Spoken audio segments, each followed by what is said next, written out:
Well, minha conversar com o diretor de imposto over die zaak também e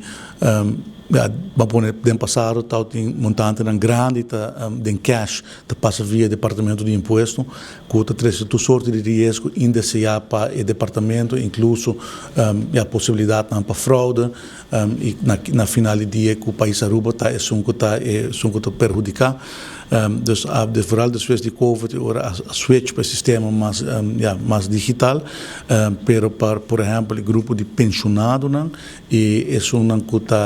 que cobra bijstand dus daar hebben grupo de gente que quizás mandam não está bankable quizás não tem conta bancário para não sowieso tem uitzondering não por paga cash não placa tá worden acceptar e para o que está tour outro gente que me quer que nós quer que o ministério está bankable se bota fazer negócio na Aruba ou bota biba na Aruba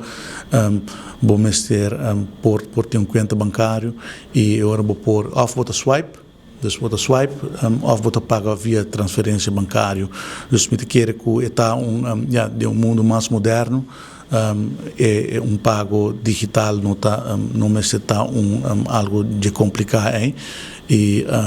bota barreado naturalmente também que portar é só com nota banco uma companhia com não por exemplo com banco neste ponto o mês também foi onde placa também agora se também há vamos pôr pago de belasting com placa cash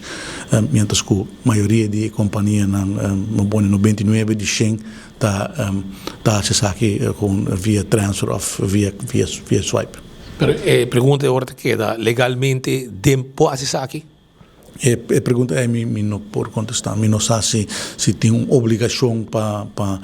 aceitar cash. Me lo mestre verificar se não está obrigado para aceitar cash, essa é não por